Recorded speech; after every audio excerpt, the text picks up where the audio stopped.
네, 안녕하세요. 저희 25번째 한림 디스커버리 마이스 시작하겠습니다. 벌써 이제 25번째가 되었는데요. 오늘은 어떤 분들을 모실까 고민을 하다가 제가 만나는 많은 분들이 글로벌 마이스 인사이트에 대해서 어떻게 그렇게 기사를 다 쓰냐라고 물어보시는 분들이 많이 계셨어 갖고 우리가 그런 것들을 어떻게 만드는지 연구원들하고 한번 이야기해보는 건 어떨까 싶은 생각을 했고, 또 저희 연구원들이 사실 그 기사를 쓰기 위해서는 정말 그 분야에 대해서 많이 찾아보고 하고 있기 때문에 아마 국내 어느 분들보다도 마이스 산업에 대해서 다양한 정보와 지식을 갖고 있지 않을까, 뭐 제 스스로도 자부를 하고 있습니다. 그래서 그런 관점에서 우선 오늘 이제 글로벌 마이스 인사이트 이 잡지 자체가 어떻게 만들어지는지에 대한 소개도 좀 듣고, 그리고 43호 얼마 전에 나왔던 43호에서 다루어졌던 기사와 관련된 내용들을 직접 그 기사를 썼던 각자의 연구원들의 목소리로 내용을 조금 들어보도록 하려고 합니다. 아무래도 글로 활자로 된 기사를 보시는 것보다 말로 풀어서 설명을 해주시면 좀더 듣는 사람들 입장에서 이해가 빠르지 않을까 그런 생각을 해봤습니다. 자, 오늘 같이 참여해주시는 저희 이제 한국 컨벤션 전시산 연구원 ICM의 연구원분들 각자 자기소개를 먼저 좀 부탁드리겠습니다. 이희준 연구원부터 부탁드립니다. 네, 안녕하세요. 저는 ICM 한국 컨벤션 전시산업연구원에서 2008년부터 2008년 10월 20일부터 근무하고 있는 이희준이라고 합니다. 반갑습니다. 네, 두 번째는 강수정 연구원님 부탁드립니다. 안녕하세요. 저는 한국 컨벤션 전시산업연구원에서 근무하고 있는 강수정이라고 합니다. 다른 연구원님들과 같이 GMI 발간 업무를 담당하고 있습니다. 네, 수정 씨 마이크 조금만 키워주시면 좋을 것 같아요. 네, 마지막으로 안예담 연구원 소개 부탁드리겠습니다. 네, 안녕하세요. 저는 한국 컨벤션 전시산업연구원 안예담입니다. 저는 한림국제대학원대학교 컨벤션 이벤트 경영학과 33기를 졸업하고 계속 연구를 하고 싶어서 이렇게 입사를 하게 됐고요. 현재까지 재미있게 일하고 있습니다. 네, 감사합니다. 그러면 우리 이제 방대한 자료를 싣고 있는 GMI가 도대체 어떻게 만들어지는지 이야기를 이희준 선임을 통해 갖고 우선 소개를 좀 들어보도록 하겠습니다. 네, 우선 이렇게 GMI를 소개하고 관심 많이 가져주시는 여러분 앞에서 이렇게 좀 자세한 내용으로 이렇게 시간을 가질 수 있게 돼서 너무 감사하게 생각하고 이 자리를 마련해 주신 저한테는 윤은주 원장님이시니까 원장님께 진심으로 감사드립니다. 네, 우선 GMI를 좀 소개해 드리자면 GMI는 사실 2010년부터 발간되기 시작했거든요. 그래서 올해로 11년째 발간되어 오고 있고요. 그리고 저는 사실 2008년에 입사했기 때문에 GMI를 처음에 이제 창간호를 만들기 위한 준비 과정 한 1년 반 정도 투입됐던 걸로 기억하는데 그때부터 쭉 지금까지 뭐 중간에 제가 육아휴직 2번을 써서 빈텀이 좀 있긴 하지만 그래도 쭉 참여하면서 전반적으로 내용을 이제 컬렉팅을 하고 수집하고 기획하고 하는 부분에 있어서 이제 담당을 하고 있고요.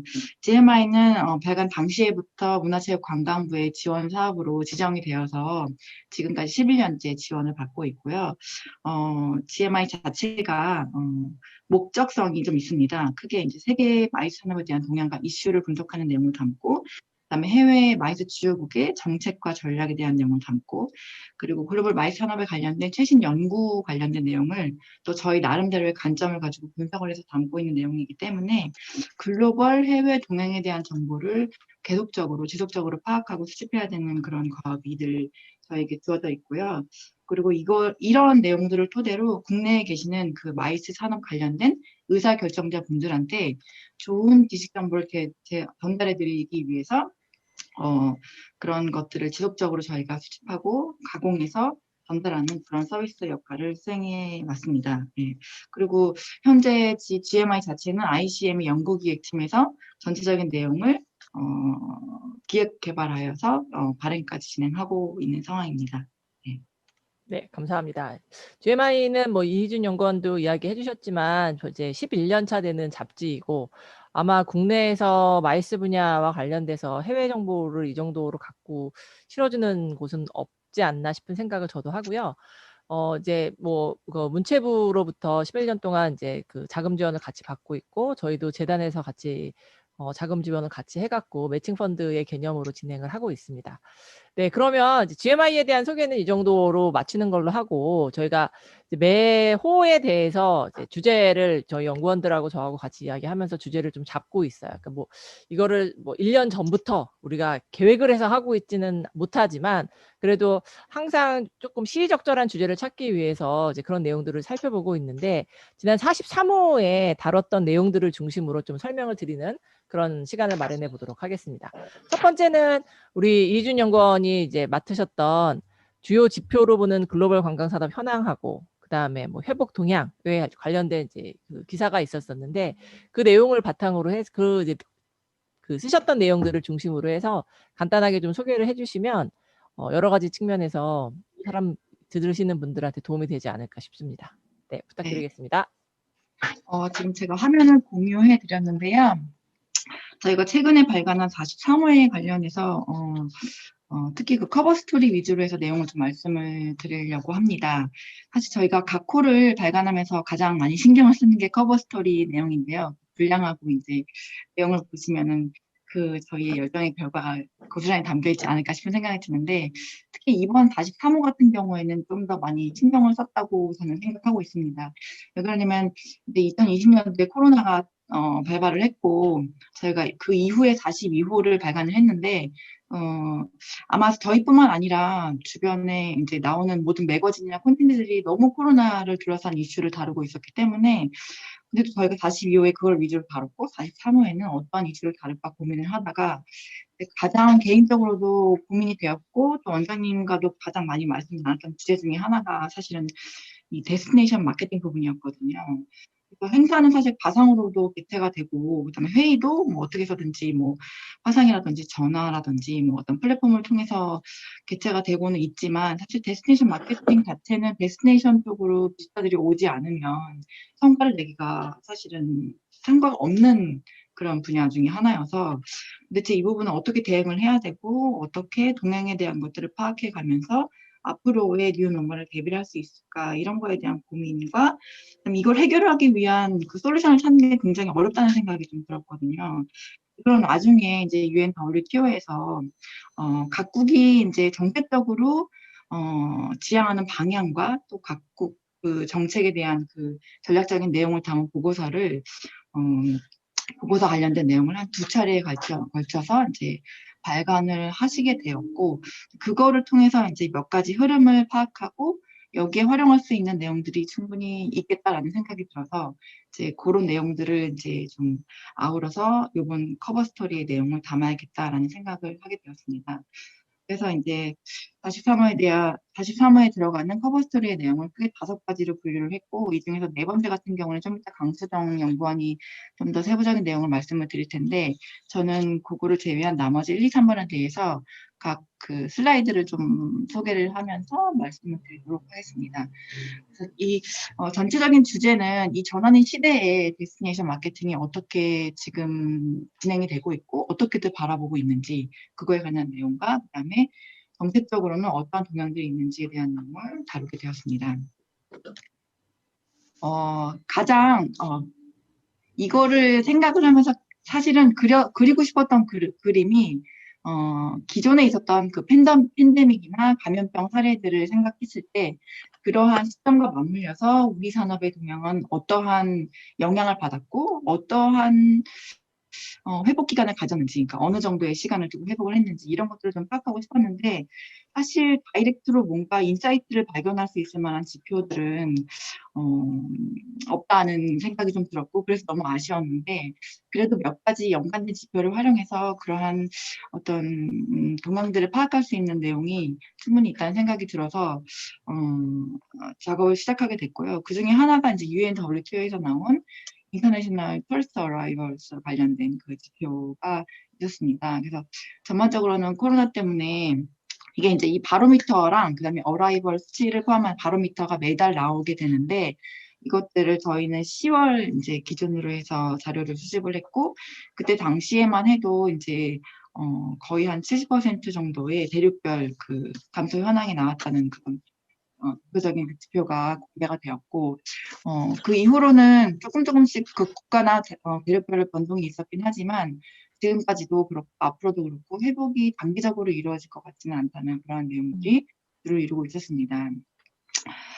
그래서 이 주 지표에 관련된 내용으로 동향을 좀 살펴보자면, 첫 번째 와닿았던 그림 중에 하나가 이제 아까도 말씀드렸지만 감염병별로 어떻게 지표들이 변화했는지에 대한 내용을 보고 싶었는데, 인터내셔널 투어리스트 어라이버 같은 경우에는 감염병이 있었음에도 불구하고 과거의 수치들을 보면 이렇게 크게 뭐 영향을 받거나 뭐 크게 움츠러들거나 이런 동향은 보이지 않았었습니다. 이번 코로나가 유일한 상황이 되었다고 생각을 하는데 50%보다도 더 이제 거의 뭐 곤두박질 치는 수준으로 하락을 했고 아직까지도 회복을 보이지 않는 상황이 있었습니다. 근데 이거를 그 마이 산업에 관련된 직접적인 지표와 관련해서 한번 그려보고 이런 그림을 그려보고 싶었는데 사실은 지표가 별로 없었기 때문에 그나마도 좀 볼 수 있는 지표로서 공신력 있는 그 기관인 UIA에서 발표하시는 그 개체 건수 통계를 한번 들여다봤는데요. 2010년 이후부터 2019년까지 지표를 들여다봤을 때, 이게 각 그 감염병하고의 그 직접적인 연관이 되는 영향을 받았다고 볼 수 있는 데이터라고 생각되어지지는 않지만, 그래도 나름의 관점으로 분석을 해보자면, 이 감염병이 있은 이후에 한 2, 3년 정도의 거의 저희가 국제회의를 준비할 때 보통은 해서 뭐 2, 3년에서 4, 5년까지 준비 기간을 두고 이제 처음에 유치부터 시작해서 활동을 시작하잖아요. 네. 근데 그런 것들이 어느 정도는 맞물려 있지 않나라는 생각을 조심스럽게 해보게 되었습니다. 그래서 2009년에 사실 미국발 금융 경제 위기가 있었고 그게 이제 뭐 감염병은 아니었지만 그때 이제 스와인플루라고 하는 그 감염병이 한번 같이 돈 적이 있었거든요.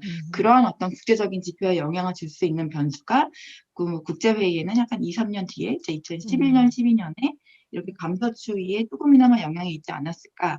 왜냐면 그때부터 시작했어야 되는 국제회의의 어떤 준비가 좀 제약을 받지 않았나 그런 생각이 좀 들었고, 그다음에 2016년, 17년도에 UA 수치가 떨어진 거를 보면은 이제 메르스랑 지카 같은 또 글로벌 단위의 어떤 그런 감염병이 발발했던 게 2015년이다 보니까 그런 것들에 대한 영향이 또 한 1, 2년 후에 어느 정도 영향을 미치지 않았나 뭐 이런 생각을 해보긴 했지만 이런 것들에 대한 좀 정교한 데이터 분석을 우리 나름대로 또 해볼 필요가 있지 않을까. 그래서 저희가 앞으로 저희 연구원이 직접 할 수 있을지 모르겠지만 아무튼 데이터를 좀 더 정교하고 세부적인 데이터를 모아서 이러한 부분에 대한 분석을 해보게 되면 앞으로에 대한 시나리오를 저희가 직접 만들어낼 수 있는 그런 역량이 확보가 될 수 있지 않을까 그런 생각을 하면서 이런 내용들을 나름의 관점으로 정리를 해보게 되었습니다. 그리고 두 번째로 UNWTO에서 볼 수 있었던 흥미로운 지표 중에 하나가 신뢰도 지수였는데요. 신뢰도 지수는 사실 이것도 역시 역대급으로 떨어진 상황이 되었습니다. 그래서 보통은 최근 같은 경우는 125 이상을 유지를 했었는데 금융위기 때 한번 꺾어져서 이제 50 정도 이하로 한번 떨어진 경험이 있었고 그 이후에는 사실은 그렇게 국제적인 여행 단위의 어떤 신뢰도 지수가 떨어진 적이 없었는데 2019년에 이제 2019년 말에 코로나가 발발하면서 뚝 떨어지게 됐죠. 그래서 이거 거의 뭐 20%도 안 되는 수준으로 떨어지게 됐는데 사실 코로나가 있기 전에는 125 정도를 유지했었다고 합니다. 이 신뢰도 지수가. 근데 이제 지금 상황에서 다시 조사했을 때는 이렇게 떨어진 수준이 되었고 이것이 회복되는 거에 대한 기준은 각 분야의 전문가들이 전망하고 있는 수준은 상당히 보수적이라는 부분이 이 보고서에도 드러났었고, 그리고 이 UNWTO에서 각 전문가 집단을 통해서 이제 신층 인터뷰를 했을 때에도 사실 2021년, 22년까지도 힘들고 2022년이나 2023년 이제 이유가 돼야 한 40% 정도 회복을 하고 24년이 넘어서야 이제 한 45%에서 50% 정도가 회복된다는 그런 조심스러운 전망들을 내놓고 있는 모습을 볼 수가 있었습니다. 그리고 나서는 이제 UNWTO라든가 이런 지표를 말고 어떤 동향을 좀 볼까 이제 주목을 해보다가 네 가지 동향에 대해 주목을 하게 되었습니다. 첫 번째로는 중국에서 코로나가 발발했는데 중국은 회복하고 있다는 그런 내용들의 기사들도 많이 있었고 해서 중국의 관광시장은 어떻게 동향을 보이고 있을지가 좀 궁금했고, 그리고 여행 시장을 크게 보면 이제 레저 트래블하고 비즈니스 트래블 뭐 이렇게 두 가지로 구분을 할 수가 있는데, 보통 비즈니스 트래블에 관련된 그런 지표들이 어느 정도는 또 공개가 되고 있는 부분이 있거든요. 그래서 그러한 지표들을 통해서 시장 피해를 볼 수 있는 부분이 있을 것 같아서 또 이 부분을 한번 짚어보게 되었고, 그리고 국내 여행 중심으로 회복을 해야 된다는 그런 어떤 논리나 움직임이 국가별로 또 드러나는 부분이 있어서 이런 것도 한번 좀 들여다봐야겠다라는 생각으로 들여다보게 됐고, 마지막으로는 디지털 노마드라고 해서 이제는 리모트 워크 같은 그런 일을 꼭 어떤 정해진 사무 공간에서만 하는 게 아니라 이제 뭐 집에서도 할 수 있고 어디 호텔에 가서도 할 수 있고 또 어느 자유로운 공간에서는 어디서나 워크라는 말을 하는데, 그러한 동향들이 아무래도 앞으로의 그 비즈니스 여행과 레저 트래블을 이제 묶어가는 데에도 그 경계를 없애는 데에도 영향을 미친다는 그런 내용들도 보도가 되고 있어서 그런 내용들도 한 꼭지로 해서 다뤄보게 되었습니다. 그래서 뭐 자세한 내용 인사이트를 통해서 또 볼 수도 있으시겠지만 국가별로는 이렇게 내용들이 어느 정도 나와 있는 것들이 있어서 사실은 인사이트 많이 담았고, 그 중에 하나 제가 흥미로웠던 거는 비즈니스 여행이 언젠가는 회복을 할 거다. 기존에도 어떠한 영향이 있어도 회복은 했었다. 이런 내용들이 있지만 시장 규모 자체는 감소할 거다라는 내용들이 좀 많이 드러나고 있었거든요. 그리고 얼마 전에 제가 봤던 그 마이크로소프트의 그 빌 게이츠 대표도 그런 말씀을 하셨죠. 언젠가는 우리가 일상으로 돌아가는 그런 동향들을 보이겠지만 예전과 동일한 수준까지는 아닐 거다. 비즈니스 여행 분야도 마찬가지다. 그래서 시장 규모가 감소하는 거에 대한 그런 새로운 여행 수요를 개발하는 것들에 대한 것을 주창하시는 또 해외 쪽의 어떤 여행 그룹의 대표분들도 또 계시더라고요. 그래서 그런 내용들을 듣는 내용을 저희가 여기에 담게 되었습니다. 그래서 디지털 노마드 같은 경우도 아까 설명을 드렸듯이 이제 일과 여행, 그다음에 일과 뭐 일상에 대한 그런 경계가 많이 이제 없어지면서 유럽 같은 경우에는 이런 원격 근무자를 위한 비자를 아예 발급하는 그런 국가들에 대한 동향도 뜨문뜨문 나오고 있어서 그런 것들을 모아서 한번 제시하는 그런 콘텐츠로 구성을 해본 게 이제 이런 내용인 것 같습니다. 그리고 세 번째로는 관광 회복을 위해서 중국이 어떠한 정책들을 펼치고 있는지에 대한 것들을 좀 거시적인 관점에서 들여다보게 되었습니다. 그래서 UNWTO에서 나온 자료를 주로 좀 보게 되었는데요. 사실 크게 네 가지 부분에 대한 정책적인 그런 주요 이슈가 있었는데, 그러니까 재정이나 금융을 지원하는 그런 정책 동향이 있었고, 그다음에 고용 유지를 위한 그런 정책 동향이 두 가지가 이제 가장 그 비중이 높은 정책 분야였고, 그다음에 또 마켓 인텔리전스라고 해서 시장을 분석해서 정보를 제공하는 약간 그러한 역할을 하는 정책들이 있었고, 일단 첫 번째 그림을 통해서 말씀드리고 싶은 거는 그거 세 가지였는데, 이거를 또 대륙별로 보다 보니까 대륙별로는 또 밑에 있는 그 컬러풀한 그래프를 보시면 알겠지만, 대륙별로는 사실 아프리카나 아시아 퍼시픽 같은 경우에는 아까 제가 말씀드렸던 그 첫 번째 두 가지 부분에 대한 비중이 많이 높은 걸로 나타나 있고, 마켓 인텔리전스하고 그다음에 마켓 앤 프로모션 부분에 대한 비중은 상대적으로 낮은 그런 추이를 보이고 있는데, 미국이나 유럽 대륙 같은 경우에는 마켓에 대한 분석 정보나 마켓을 프로모션하는 부분에 대한 비중도 어느 정도는 또 높은 비중을 차지하고 있습니다. 중장기적인 부분에 대한 걸 같이 고려하고 계시는 것 같다는 느낌이 들어서, 그래서 이 그래프를 좀 드러내면서 같이 공유를 하고 싶었던 부분이 있습니다. 당장은 어떤 재정적인 너무나도 이제 중소기업들이 많은 분야이기도 하고 그들이 겪고 있는 어려움 자체가 재정적인 그리고 고용을 유지하는 것에 대한 어려움이 많이 있기 때문에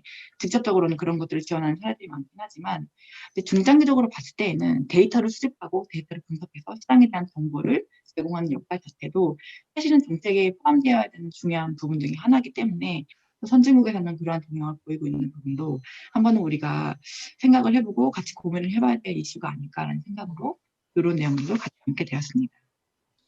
네, 그리고 세 번째는 그냥 이러한 지원책들을 좀 세부적으로 많은 부분이 있어서 들어가 봤는데 한번 살펴보시면 좋을 것 같고요. 그리고 네 번째는 이제 저희 지역국 마케팅 어떤 그런 홍보 영상물에 관련된 내용이어서 그런 거는 이제 저희 또 담당 연구원이 강수정 연구원이 집중적으로 분석을 해서 내용을 다뤘거든요. 강수정 연구원이 다른 내용을 또 소개해 주시면 좋을 것 같아요. 네, 여기까지신가요? 네, 네, 그 여기까지 잘 하겠습니다. 들으셨죠? 그 이제 저희가 전반적으로 이번 호호에서 다뤘던 내용들 이혜진 연구원이 잘 설명해 주셨는데, UIA나 이카에서 매해 이제 그 해의 개체 건수에 대한 데이터들이 나오기는 하지만 그 부분들을 조금 시계열로 다시 한번 살펴보자라는 거에서 저희가 그 기사를 쓰게 됐고, 그 과정 속에 지금 이혜진 연구원이 보여줬던 다양한 그 기관들에서 제시하는 데이터들을 잘 활용을 해서 이렇게 기사가 하나가 완성이 됐습니다. 제가 이제 들으면서 혹시 뭐 이준 연구원한테 이 답을 갖고 있을 거라고 질문을 드리는 건 아니지만 네.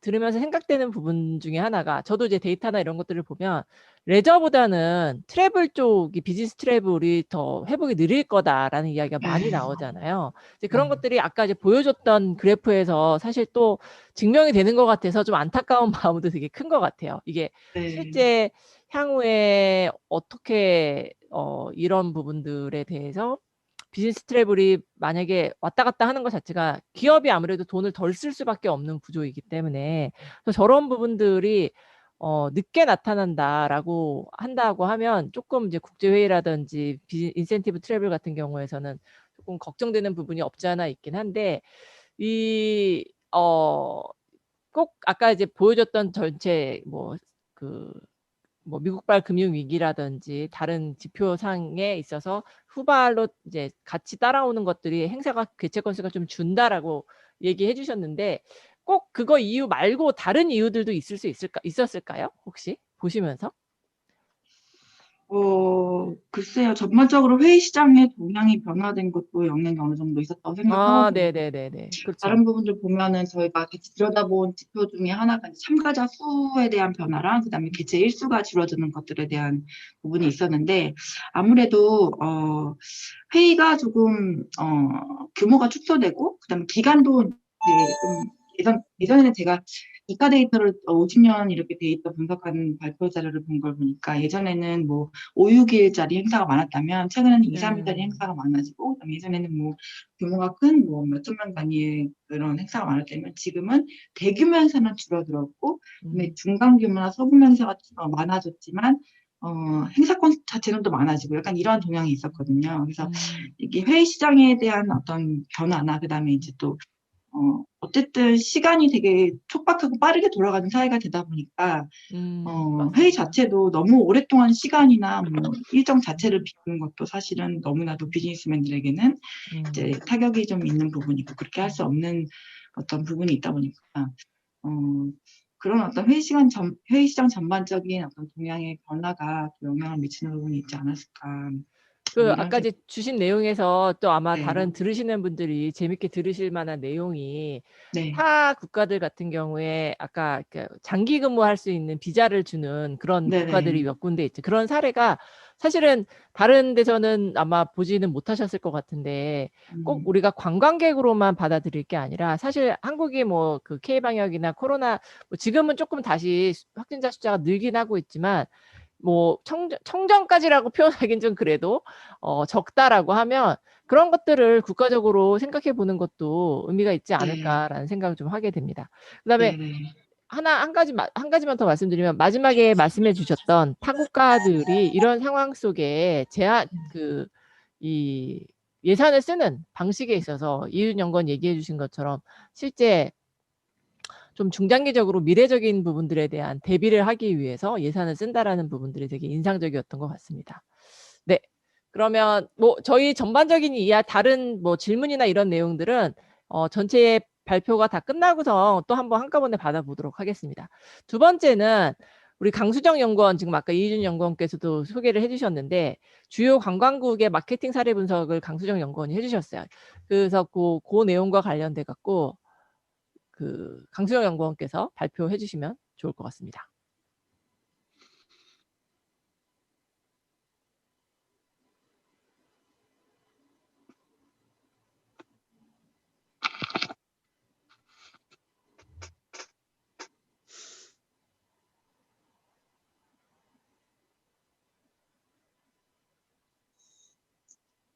이색적인 관광 마케팅 사례에 대해서 발표를 시작하겠습니다.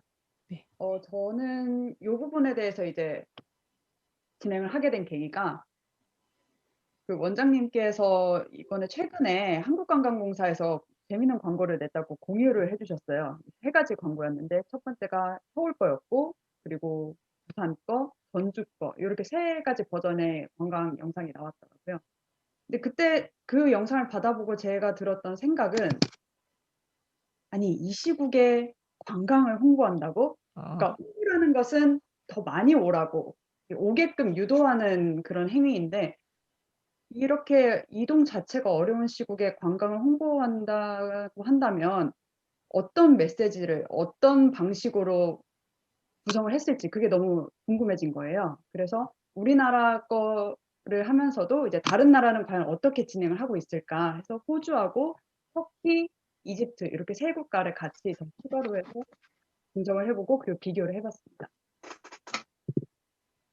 우리나라 케이스 같은 경우에는 아마 대부분 많은 분들이 이미 이 영상을 보셨을 거예요. 굉장히 반응도 뜨거웠고 호응도 좋았고 국내외 많은 영상 소비자들께서 많은 댓글도 남겨주셨었고요.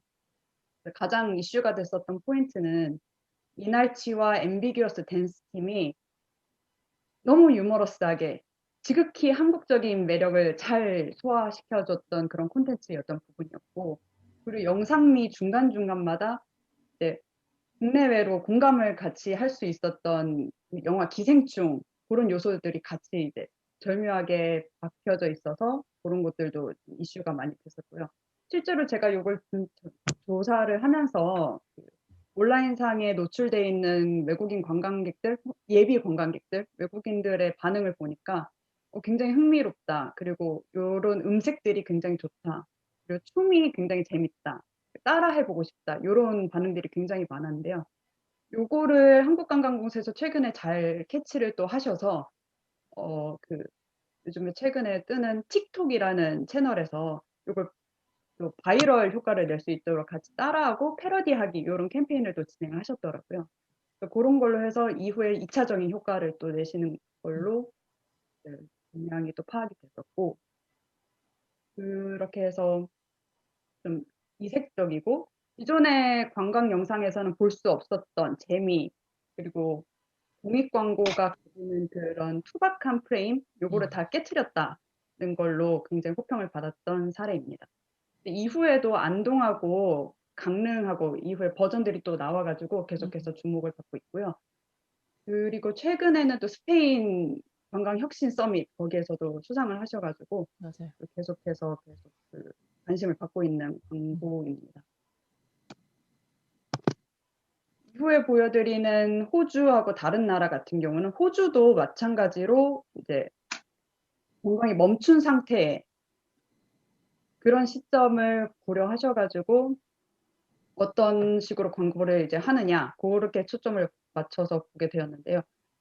이쪽 같은 경우는 이제 관광이 멈춘 이 시국에 오히려 힐링, 그러니까 우리의 관광객들의 힐링이 아니라 그 관광지의 힐링, 그래서 더 나은 관광을 앞으로도 할 수 있을 것이라고 약속하는 그런 메시지를 담았는데, 다들 이동하지 못하고 각자 집에 있으니까 좀 우울한 시국이잖아요. 여행도 못하고. 그거를 좀 위로하고 달래기 위해서 각자 줌으로 다 만나는, 지금 저희처럼 줌으로 다 만나는 거를 연출을 해서 호주 못 오고 있어서 다들 아쉽지만 괜찮다. 우리 아주 잘 지내고 있다. 여러분들도 아주 여러분들처럼 아주 잘 지내고 있다. 그러면서 호주의 대표적인 명물이자 세계에서 가장 행복한 동물이라고 꼽히는 쿼카를 앞세워가지고 또 이제 또 이렇게 말랑말랑하고 따뜻한 분위기를 연출하려고 했고요. 그리고 두 번째로 재미있었던 포인트는 다크 투어리즘 요소를 직접적으로 지적을 해가지고 그 호주 산불이 크게 났었던 게 또 이슈가 됐었는데, 그게 관광객들이 오지 않음으로써 호주 산불 났었던 그 피해가 빠르게 회복하고 있다. 호주가 충분히 휴식하고 있다. 그런 모습도 보여줬고, 그리고 울룰루도 다크 투어리즘의 아이콘 중에 하나였었는데 거기도 휴식을 취하면서 다시 회복하는 모습을 보이고 있다. 그렇게 해서 힐링과 위로와 회복 그런 메시지를 세 가지를 동시에 담아서 긍정적인 관광 이미지를 극복하고자 하는 메시지를 것 같아요. 그리고 그 다음에 보여드리는 터키하고 이집트는 방향은 비슷한데 살짝 결이 다릅니다. 터키하고 이집트는 이런 코로나 시국이지만 관광이 가능하다, 와도 된다, 우리가 당신들을 안전하게 보호해주겠다는 메시지를 담고 있는데요. 터키 같은 경우는 이제 여러 가지 그 디지털 방역 시스템 이런 거를 다 자랑을 쭉 합니다. 그러니까 아이들과 가족들이 같이 터키에 이제 여행을 가기로 해갖고 또 왔는데요. 공항에서부터 그들이 이동하는 모든 여행 여정들이 아주 철저한 방역과 그리고 철저한 비대면으로 다 진행이 됩니다. 그래서 이런 그 터키에서 WTTC에서 같이 운영하는 세이프 투어리즘 인증 그 프로그램을 진행을 하고 있는데 터키 안에서도 이런 프로그램에 참여하고 있는 기업들 또는 호텔들 이런 데를 이제 찾아서 다니면은 안전할 수 있다. 그리고 그런 거에 대한 정보를 충분히 제공한다. 어플리케이션도 있고 정보를 충분히 받을 수 있는 채널들이 다 마련이 돼 있다. 이런 걸 홍보를 하고자 했고 그리고 그런 관광 인프라들이 방역을 위해서 다들 밑에 보시면은 리조트에도 다 거리두기를 충분히 하고 그래서 여러분들이 위험하지 않게 안전하게 관광을 즐길 수 있다. 이런 모습을 보여주는 사례였어요. 근데 요 터키 사례에서는 관광객들이 다 마스크를 같이 하고 있었어요. 근데 다음에 보는 이집트에서는 또 다른 모습을 보여줍니다.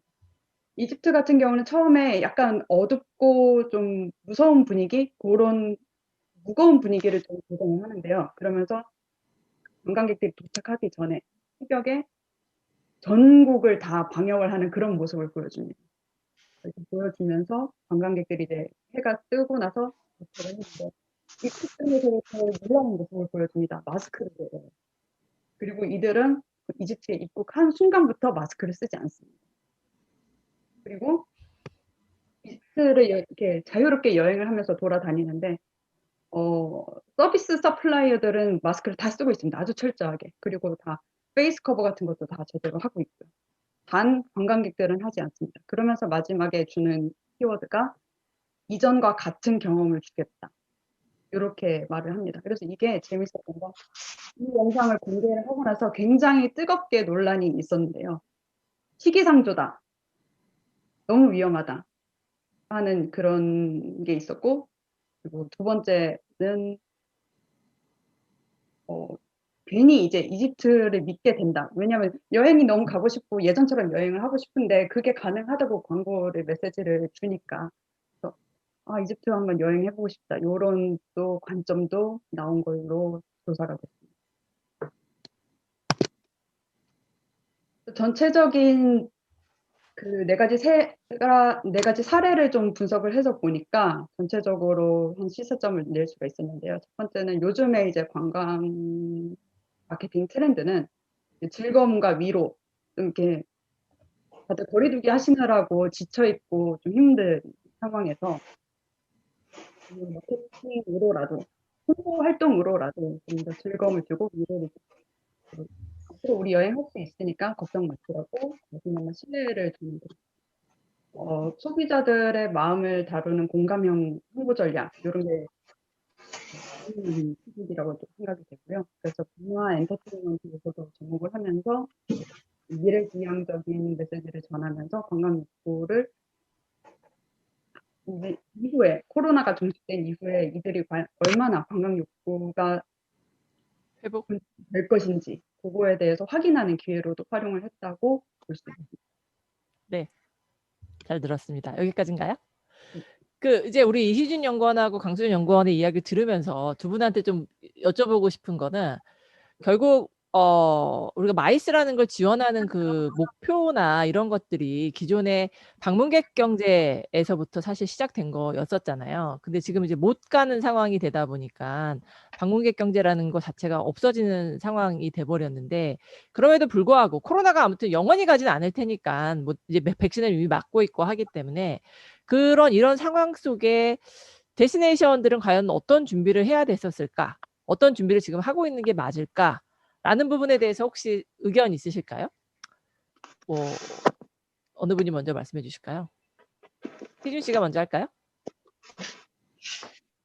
네, 저는 사실 42호 준비할 때 인센티브 분야에 좀 네.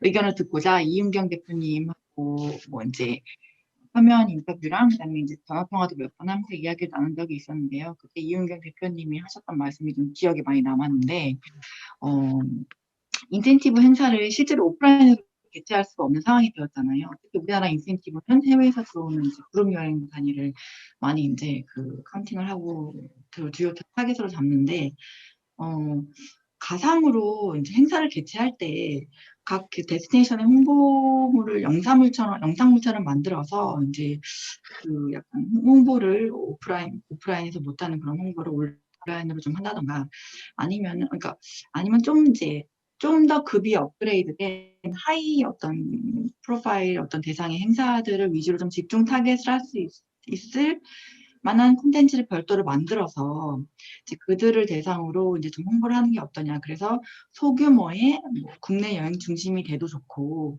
아니면 다른 나라에서 개최되고 있는 행사들을 뭐 다른 나라에서도 이미 싱가포르 같은 데서는 또 오프라인 행사가 개최되고 있잖아요. 나름의 또 비즈니스 트래블 관련된 뭐 입국 규정 같은 것도 따로 네. 하시고 패스트트랙 같은 것도 운영을 하시면서 하고 이제 그런 어떤 행사들의 모임에서 데스티네이션 홍보를 계속적으로 할 수 있는 것들이 사실 있다, 없는 게 아닌데 그런 것들에 대한 정부 정책이 거의 없고 잘 모르시는 것도 같다. 그래서 그런 내용들 위주로 인사이트에서 좀 콘텐츠를 달아주시면 좋겠다. 뭐 이런 말씀을 하셨었거든요. 그래서 또 보다 보니까 앞으로는 조금 럭셔리 시장 위주로 타겟을 잡는 것도 중요한 부분일 것 같고, 그러니까 머릿수가 준 만큼 단가를 높여야 된다는 생각이 드는 부분이 있었거든요.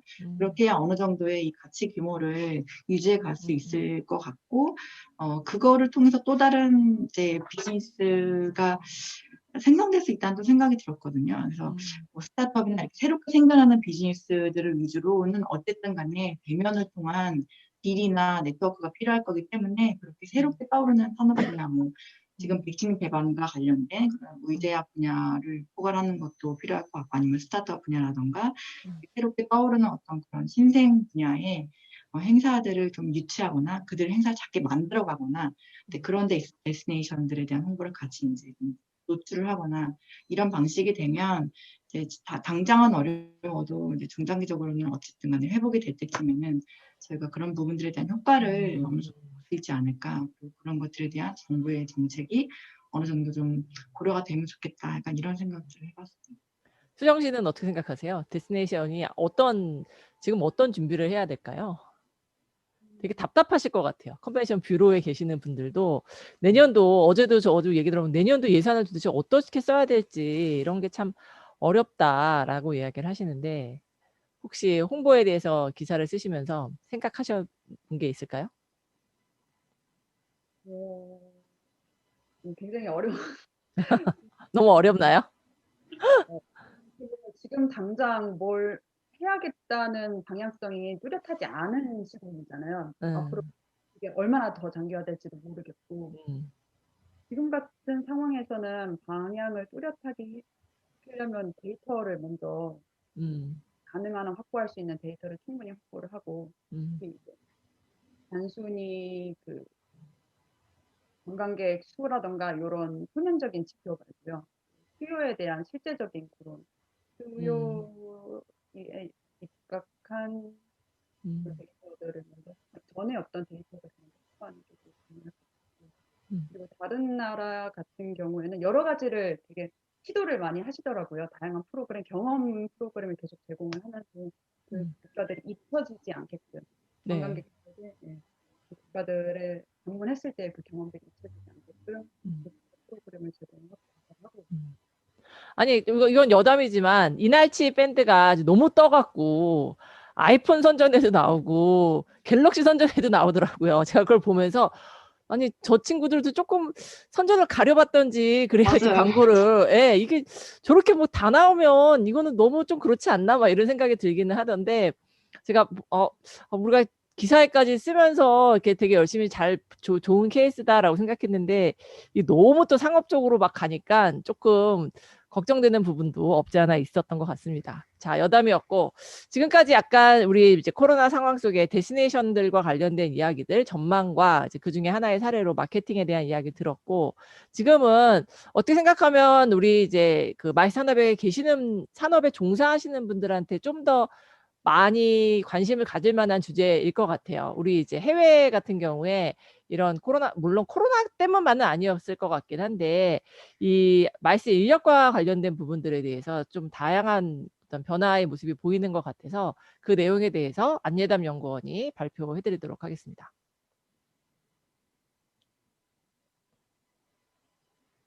네, 저는 이번 43호에 실리게 된 포스트 코로나 시대의 마이스 인력 활용 및 관리 전략에 대해서 작성을 해보았는데요. 이에 대해서 설명드리도록 하겠습니다. 이 기사를 처음 시작할 때 또 코로나 때문에 재택근무라든지 또 구조조정 등의 많은 변화가 생겼는데 그렇다면 마이스 산업은 어떻게 인력을 관리하고 고용해야 되는가 하는 고민이 생겨서 시작된 기사이고요. 행사가 좀 멈추고 다소 민감하고 어려운 상황이지만 이런 상황일수록 또 자신의 직무나 역량에 대해서 돌아볼 수 있는 기회일 수도 있겠다라는 생각도 들었고 또 동시에 마이스 산업은 원래도 인력 미스매치라는 문제가 있었는데 어떤 인재를 고용하고 또 관리해야 되는지에 대해서 좀 탐구하는 기회가 되지 않았나라는 생각이 들었습니다. 그래서 그런 관점에서 기사가 시작되게 되었고요. 그래서 인력 활용 및 관리 전략들이 코로나 이후 어떻게 변화되고 있고 또 앞으로는 어떠해야 되는가에 대해서 마이스를 포함한 여러 가지 산업의 전 세계적인 동향을 살펴봤습니다. 그래서 첫 번째로는 말씀드리고 싶은 게 프리랜서의 특화 역량 및 기술력을 이제는 저희도 수용해야 된다는 내용인데요. 전 세계적으로 긱 이코노미 또 인력으로 따지면 프리랜서가 주목을 받고 있는데 특히 미국에서는 마이스 산업도 코로나 이전부터 프리랜서를 적극 활용하고 있고 특히 팬데믹 이후에 프리랜서가 이런 불안정한 마이스 산업 인력 시장에 이렇게 대안이 되고 있습니다. 그래서 이 곡지에서 강조하고 싶었던 점은 프리랜서가 이렇게 부족한 인력을 채우기 위해서 활용되기도 하지만 동시에 기관의 혁신을 꾀하기 위해서도 활용되고 있다는 점입니다. 그래서 프리랜서는 스스로가 좀 자신의 커리어를 책임져야 되기 때문에 더 적극적으로 역량을 업그레이드하기도 하고 또 그래서 잠깐 왔다 가는 계약직 개념이 아니라 기관의 발전에 도움을 주고 또 자신의 커리어를 높이는 그런 양상을 보이고 있습니다. 그런 점들을 소개시켜드리고 싶었고 그리고 동시에 국내 또한 코로나로 인해서 그 마이스 기업의 좀 규모가 축소되고 또 휴직도 발생하곤 했는데 좀 더 상황이 회복되고 난 후에는 앞으로 이런 다변화된 산업을 위한 그런 전문성을 가진 인력만이 살아남지 않을까라는 생각이 들었습니다. 그래서 국내는 아직 좀 먼 이야기일 수 있지만 다양한 역량 갖춘 프리랜서가 대안이 될 수 있고 또 저희 업계 또한 기존의 그런 조직 문화나 고용 방식이 아닌 이런 새로운 시대에 대응할 수 있는 새로운 인력 고용 방식을 활용해야 되지 않을까라는 내용이었고요. 그리고 두 번째로 인력 관련해서 말씀드리고 싶었던 점은 팬데믹 이후에 어떻게 인력을 관리해야 할지 또 그리고 그것에 잘 대응한 기업들의 사례를 저희가 실어 보았는데요. 그중에 한 케이스를 설명을 드리면 그 글로벌 사인인이라는 싱가포르 마이스 기술 업체가 있는데 이 업체는 그 2019년 북미 정상회담의 공식 이벤트 기술 제공 업체이기도 했고 또 지금 현재 싱가포르의 대표적인 이벤트 테크놀로지 기업입니다.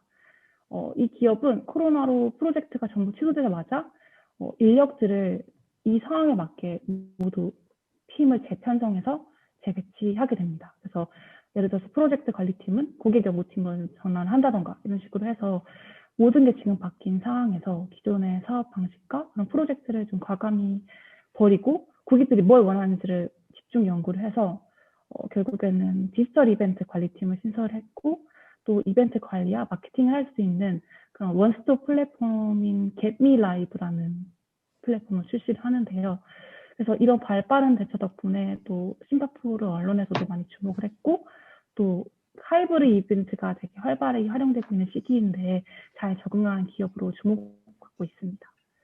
그리고 세 번째로 저희가 기사를 통해 소개드렸던 거는 인간, 긱, 로봇이 함께하는 새로운 근무 기준이 시작될 것이다라는 내용입니다. 잠깐 그 여기 슬라이드 안 바꿔도 돼요? 네. 네. 네. 네. 죄송합니다. 네. 그래서 이어서 하면 그 MIT 슬론 매니지먼트 리뷰에서도 그 디지털 기술이 조직을 완전히 바꿀 것이라고 또 발표하고 있고, 또 포브스지를 통해서도 인간, 또 프리랜서, 그러니까 로봇이 공존하는 새로운 근무 환경이 또 생겨날 것이다. 그리고 코로나 이후에 더욱더 이렇게 빠르게 변화하고 있다라고 발표하고 있습니다. 그래서 이런 변화를 잘 적용한 기업인 인도의 인포시스 사례를 소개를 했고요.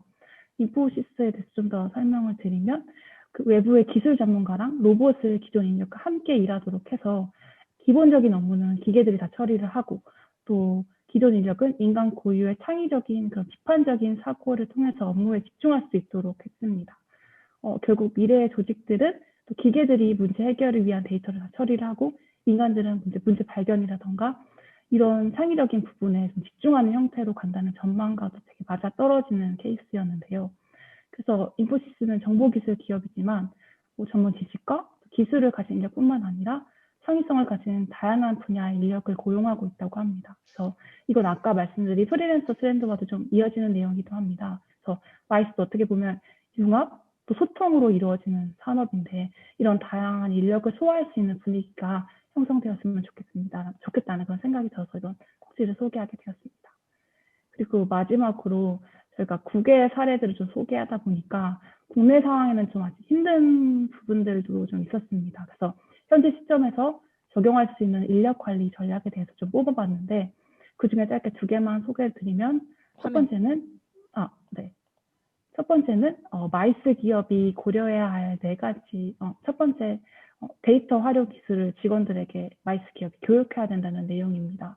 그 데이터 전문가를 이제 고용하는 게 아니라 내부 인력의 데이터 활용 능력을 키워함을 좀 강조를 했고요.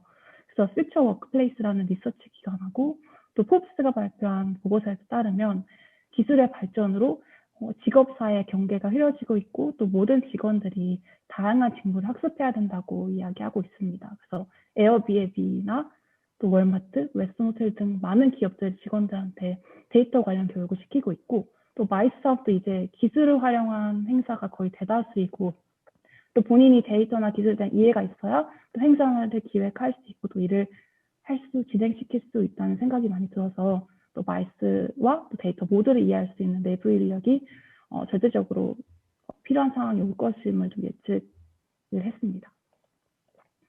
그리고 마지막으로는 저희가 국내 마이스 분야의 인력들에게 버추얼 이벤트 교육을 실시하라는 점인데요. 이건 실제로 많이 국내에서 진행되고 있는 점인 것 같은데, 그 하이브리드 행사가 이벤트 산업에 표준이 되고 있고, 또 이를 위한 마이스 산업 인력들의 기술 습득이 되게 필수적이고, 동시에 또 이 현장 이벤트만이 제공할 수 있는 가치에 대한 개발도 필요한 상황입니다. 그래서 마이스 이 버추얼 이벤트 기술도 갖추고, 또 창조적인 기획 능력으로 오프라인 행사를 개최할 수 있는 역량을 갖출 수 있도록 직원들에게 교육의 기회를 제공해야 될 것 같다라는 내용이었고요. 그래서 이와 일맥상통한 예로 그 마리나 베이 샌즈도 이 변화에 따라서 최첨단 이벤트 스튜디오를 센터 내에 구축을 했는데, 동시에 마이스 팀을 대상으로 PCMA의 DES 과정을 듣도록 해서 가상 이벤트 교육을 실시하는 그런 선두적인 모습을 보이고 있었습니다. 네, 그래서 마지막으로 저는 이번 기사를 작성하면서 이제는 마이스가 행사를 대행해주는 그런 개념이 아니라 새로운 경험과 비즈니스를 창출할 수 있는 이벤트를 제시할 수 있어야 되지 않을까라는 그런 조심스러운 생각을 해봤고요. 그래서 앞으로 이런 변화된 시대에 적응해 나갈 수 있는 그런 방법이 아닐까라는 생각이 들었습니다. 저도 항상 목요일에 이렇게 웨비나를 듣고 있는데, 많은 분들께서 이렇게 고민하시고 앞서 나가고 계신 이야기를 계속 듣고 있는데, 결론적으로는 저희 이번 기사를 통해서 말씀드리고 싶었던 점은, 마이스 산업도 다양한 분야의 젊은 인력을 좀 수용할 수 있는 그런 유연한 조직이 되었으면 좋겠다는 말씀을 마지막으로 조심스럽게 드리고 싶습니다. 네, 이상입니다. 감사합니다. 네, 감사합니다.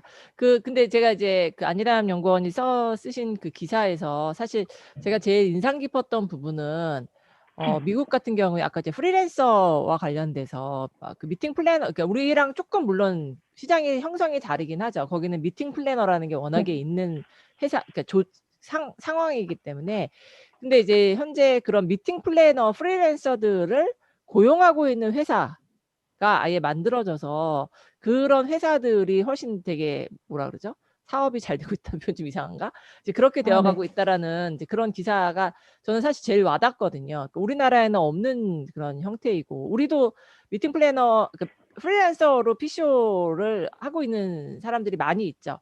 근데 이제 그게 어떻게 조직화되어 있다라기보다는 그냥 개별 개인의 어떤 네트워킹을 통해 갖고 행사를 한다라든지 그렇게 활동을 하고 있는데 이게 전반적으로 기기 이코노미가 이제 만들어지면서 프리랜서라는 시장 자체가 하나의 실제 회사와 같은 시장이 형성이 되는 것 같아요. 그렇게 됐을 때 지금과 같이 이게 경제가 어려워지거나 이런 상황에서는 기업의 입장에서는 사실 고정비라는 게 엄청난 부담이 있을 수밖에 없기 때문에 이 고정비를 분산하기를 희망할 수밖에 없잖아요. 그래서 그런 경우 그 프리랜서들을 고용하고 있는 그 회사에 대한 소개를 조금 더 해주실 수 있을까요? 네네. 기억나시는 대로. 네.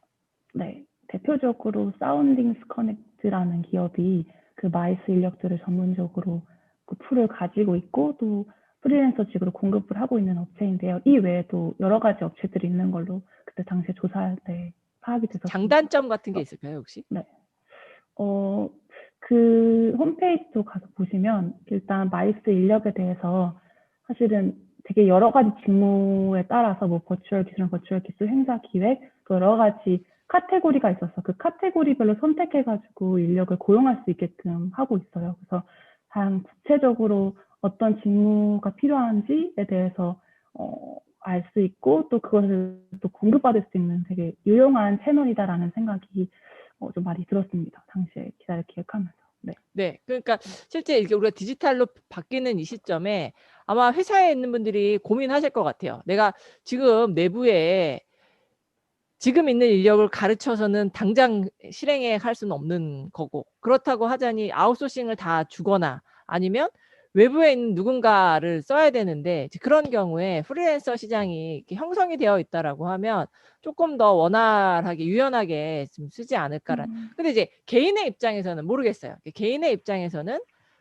우리나라는 또 특히나 분위기가 뭔가 우리는 뭐 정규직이 돼야 된다, 뭐 안정적인 직장 이런 것들에 대한 게 워낙에 좀 이렇게 있다 보니까 이제 그런 것들을 비교해 봤을 때는 과연 국내 시장에 프리랜서라는 게 맞을 수 있을까라는 생각을 해보기도 하고 반면에 이제 MZ 세대들을 생각해 봤을 때는 그들은 사실 어디에 꼭 얽매인다라는 것보다는 자기의 개인 커리어를 갖고서는 어떤 일정 시간은 내가 여기서 일을 하지만 일정 시간은 나의 자유 시간을 가질 수 있다. 이런 부분에 대한 매력을 더 느끼는 것 같아서 혹시 네. 그런 부분에 대해서는 아니라면 건 우리 MZ 세대 들어가지 않나? 네, 맞습니다. 네, 어떻게 네. 생각하시는지. 네, Z세대는 아니고 밀레니얼 아, 세대인데요. 네. 당시에도 보면 일단 젊은 세대일수록 특히 Z세대로 갈수록 프리랜서를 선호하는 경향이 되게 짙다라는 게 미국에서도 리서치를 통해서 발표된 바가 있고요. 그래서 제가 생각하기에도 이게 프리랜서라는 게 잠깐 있다가 가는 게 아니라 본인도 커리어를 성장하면서 이 회사에 참여를 해서 이 회사도 높이고 자신도 높이고 그리고 다음 회사로 넘어가는 뭐 이런 문화들이 현재 많이 진행되고 있더라고요. 그래서 이런 프리랜서 문화라는 게 사실은 아직은 좀 낯설지만 앞으로는 이런 MZ들도 이런 거에 대한 수요가 많고 또 현재도 뭐 N잡이라든지 또 여러 가지 직무를 하려고 하고 또 다양한 걸 하고 싶어하는 욕구들이 많으니까 그런 수요를 가진 젊은이들, MZ세대들을 저희 마이스 기업이 수용한다면 너무 좋지 않을까라는 생각이 많이 들었습니다. 네. 감사합니다. 그러면 혹시 뭐 수정 씨나 희준 씨도 이 인력에 대해서 의견 있으실까요? 다른 의견? 따뜻하기보다는 뭐 혹시 뭐 코멘트 하고 싶은 부분이 있으실까요? 저 같은 경우에는 예담 씨가 쓴 이 기사를 이제 보면서 와닿았던 것 중에 하나가 프리랜서한테 만약에 제가 역량 있는 프리랜서와 일을 하게 된다면 저도 약간 좀 리모트 워크 같은 거를 어떻게 조금 파트별로 하다 보니까 커뮤니케이션이 굉장히 좀 조심스럽기도 하고 신경도 많이 쓰이고 어떻게 보면 에너지 투입이 굉장히 많이 되는 부분이더라고요. 그래서 여기에서 읽었던 내용 중에 하나가 이제 프리랜서로 고용할 때는 직무에 대한 그 카테고리랑 그 부분을 명확하게 전달해주고 또 수시로 커뮤니케이션 해야 된다는 부분이 있는데 그게 이제 같이 오프라인상에서 일하는 것보다 더 많은 에너지를 요구하는 부분이 있는 것 같더라고요. 예. 음.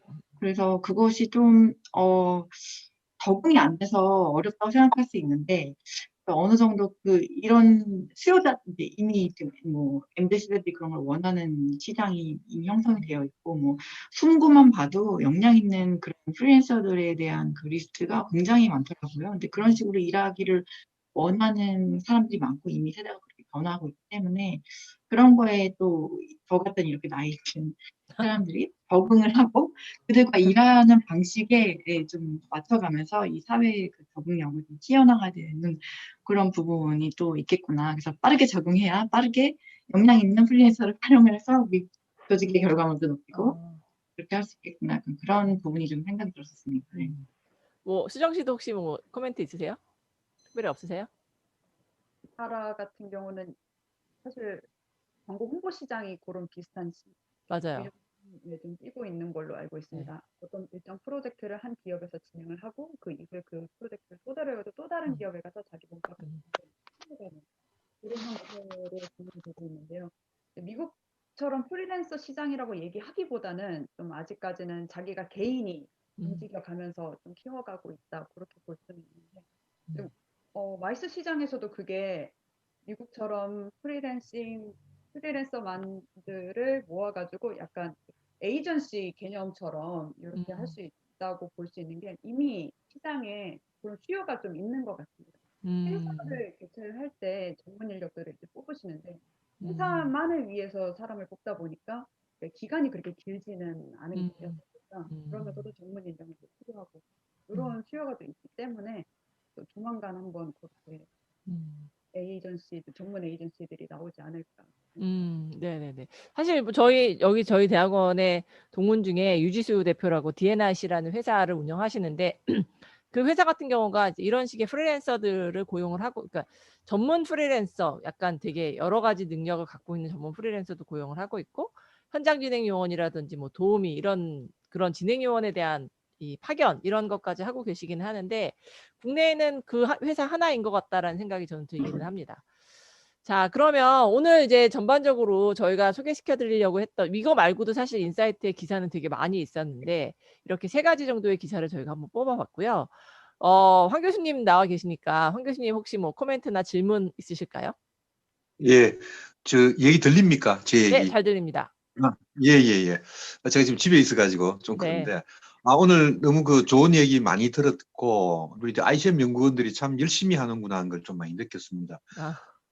우리 국내에서도 관광이든 또는 마이스든 이런 정도 깊이 있게 어프로치 한다는 게 되게 좀 자랑스럽기도 하고, 이제 그래서 몇 가지만 더 해본다면, 지금 정도, 이제 10년쯤 되었다 그랬잖아요. 네네. 그러면, 우리의 수치도 좀 있을 필요가 있다.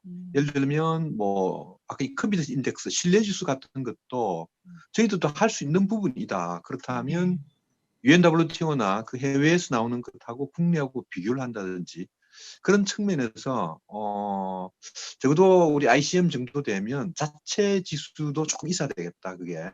그러면 훨씬 더 설득이 있는 얘기가 될 것 같다. 그런 말씀 좀 드리고 싶고. 제가 어제 오늘 그 정부 있는 사람들하고 많은 얘기를 할 기회가 있었는데요. 제가 느낀 것은 지금 우리 정부 차원, 아마 윤 교수님도 동의하실 것 같은데, 중앙정부든 지자체든 또는 관련 기관이든 지금 다들 방향이 없습니다. 다들 어찌하오리까?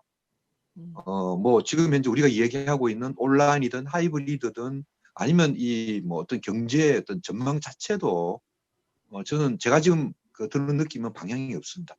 이럴 때일수록 그 리서치하고 연구하고 아주 정치하게 접근하는 게 되게 중요한데, 저는 그런 의미에서 우리 ICM 연구원들이 좀 힘을 더 냈으면 좋겠다.